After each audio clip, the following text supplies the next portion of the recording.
Thank you for joining us. I'm Brad Clonch. And I'm Quinn Tran. They call it the varsity sport for the mind. We're talking about robotics competition. The Chickasaw Nation sponsors a program for area high school students. The team is known as Metal Mayhem, and for weeks now they've been racing to prepare for competition.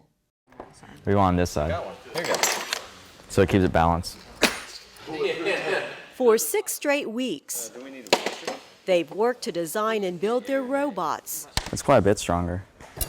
A dozen teenagers from 8 different Ada area schools are members of Metal Mayhem, a robotics team sponsored by the Chickasaw Nation.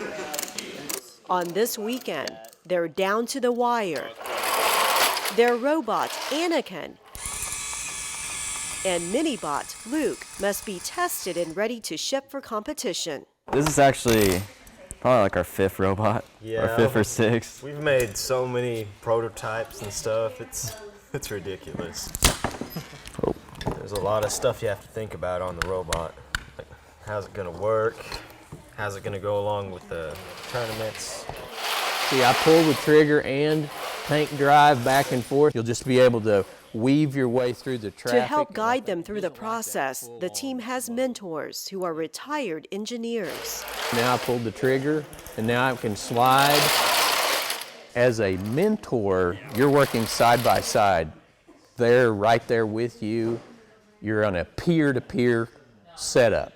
And so then they get to be part of it.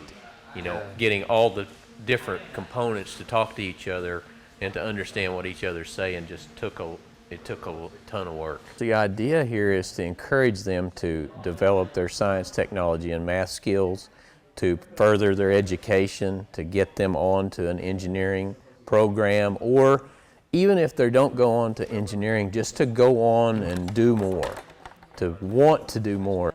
For us to invest so much into science, into education, into what we're doing for our children, it says a lot because we're looking to the future. Sarah Willie is the manager of the Science, Technology, and Math Academy with the Chickasaw Nation. She says the students range from ages 14 to 18. This is my first year. I really enjoy it, though. 14-year-old Kaylin Donaldson is the youngest on the team. You have to work as a team in order to get something to work right and well and get the job done. And it's going to be like that in life, so it, helps us for the future and everything. We want to win, so I like winning. It's game day. Metal Mayhem is in Oklahoma City for the regional competition. More than 50 teams are competing. The Metal Mayhem team is in place, making last-minute tweaks. Everyone is excited to take the stage. Once it starts, everybody's excited and everybody's just ready to have fun and just go out there and just try their best.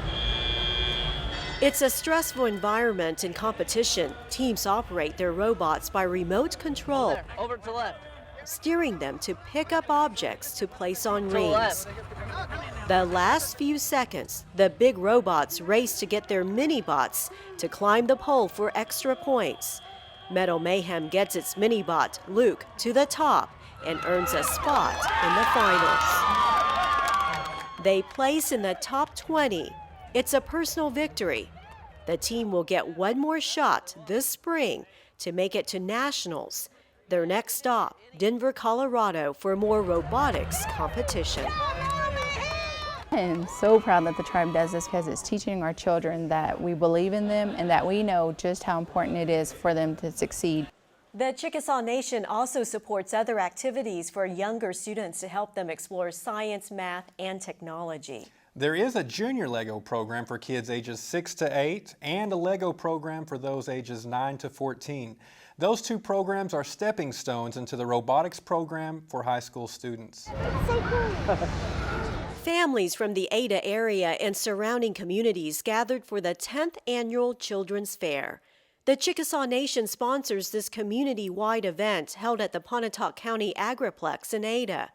The free event, open to the public, is a celebration of children, focusing on child protection and encouraging healthy families. The fair features all kinds of fun activities for kids, a petting zoo, arts and crafts, games and prizes, and a variety of information booths for children, their parents, and grandparents. The Children's Fair has grown over the years with more than 2,000 visitors to the event. Some Chickasaw students spent their spring break building a home. They were part of a Habitat for Humanity project and saw firsthand how their work can impact others. More than 30 Chickasaw teenagers traveled from the Ada area to southeast Oklahoma City to help with this Habitat for Humanity project. They're part of the Chickasaw Youth Leadership Program and spent part of their spring break learning to frame and build a home for a family. It's like a life experience. Like, this is like once in a lifetime that you can actually help somebody for free.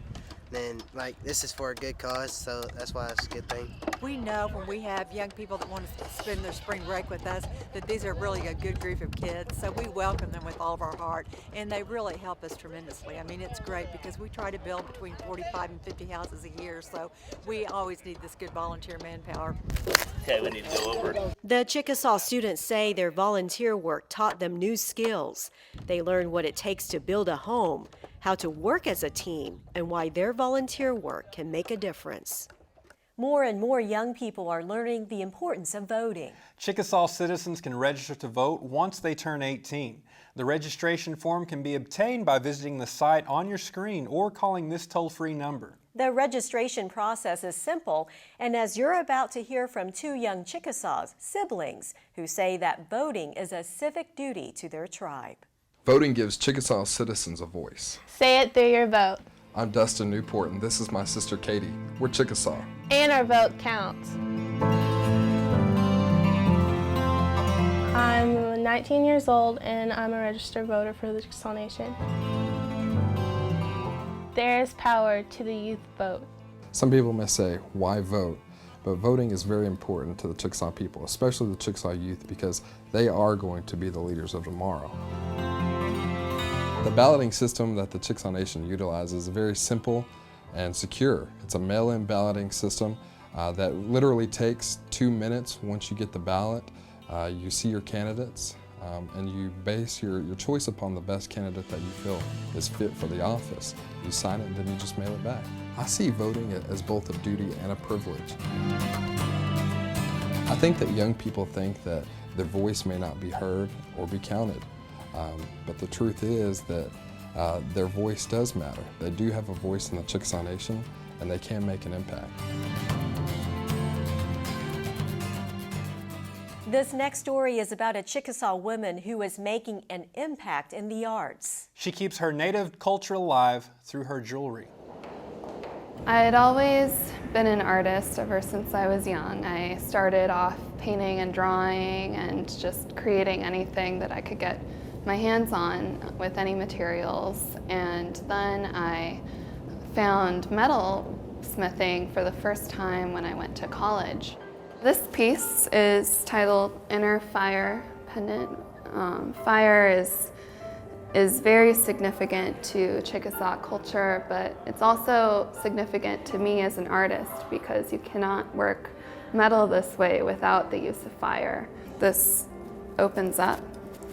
And then this carving was a gift to me, but it's a southeastern pin, and it's a spider that's carved into it. And the spider brought fire to the humans.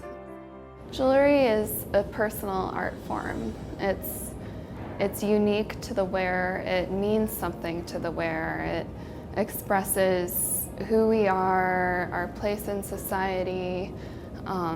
It could express what clan you're from. It can express all these cultural factors, but it could also mark a moment in time. Like an example is a wedding ring that is so common, but that is a piece of metal, a piece of jewelry that marks a point in time or a change in your life. I started off with jewelry, but then I also explored sculpture and steel work and found that really exciting and liberating. And steel to me is very industrial, so I like to create an interesting tension by creating organic pieces out of the steel. kind of creating life where something is so rigid before.